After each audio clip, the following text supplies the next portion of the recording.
சூரியன் வந்து மேஷத்துக்கே வரப்போகிறார், உச்சத்துக்கு வரப்போகிறார் சூரியன் அப்படின்னா. சூரியன் அப்படின்னு சொன்னால் உதய சூரியன் சின்னத்தை சொல்லக்கூடிய நிகழ்வுகள் இருக்கா? இருக்குது. அப்போ உதய சூரியன் வரும்போது உங்களுக்கு அதுவும் பிரம்மாண்டமாக இருக்கக்கூடிய தன்மை இருக்கா? இருக்குது, நிறைய இருக்குது சார். எந்த அளவுக்கு டிஎம்கேவோட ஓட்டிங் வந்து கம்மியாகுமா, பர்சன்டேஜ் ஆஃப் ஓட்டு கம்மியாகுமா? இல்லை, ஸ்டாண்டர்டாக இருக்கிறதுக்கு உண்டான தன்மை தான் இருக்குது. ஏன்னா உச்சமாகக்கூடிய சூரிய பகவான் அப்படின்ற மாதிரி அமைப்பு இருக்குதுன்னு சொல்லலாம். இந்த செவ்வாய் அப்படின்னு சொல்லப்படுகின்ற விஜய் அப்படின்னு சொல்லப்படுகின்ற நிகழ்வுகள் கூட இருக்காருன்னு சொல்லலாம். அதே மாதிரி புத பகவான்னு சொல்லப்படுகின்ற இந்த இரட்டை இலை அப்படின்ற ஒரு நிகழ்வுகள் இருக்கா? பக்கத்திலே இருக்குதுன்னு சொல்லலாம்.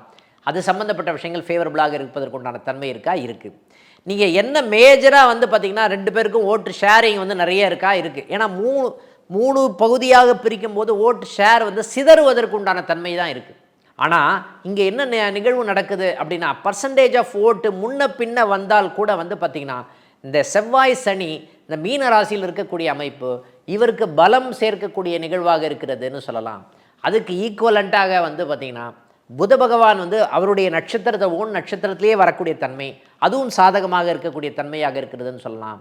ஆனால் கடைசி நிமிஷத்தில் நிறைய மாற்றங்கள் வருவதற்குண்டான தன்மையும் இந்த ராகுவும் கேதுவும் செய்கிறார்கள். மாற்றத்தை கொடுக்கக்கூடிய கிரகம் அரசாங்கம் அப்படின்னு சொல்லக்கூடிய நிகழ்வுகள் அப்படின்னு சொன்னாவே சிம்ம ராசியை சொல்லக்கூடிய அந்த மாற்றத்தை கொடுக்கக்கூடிய கிரகமே வந்து பார்த்திங்கன்னா கேது பகவான்னு சொல்லலாம்.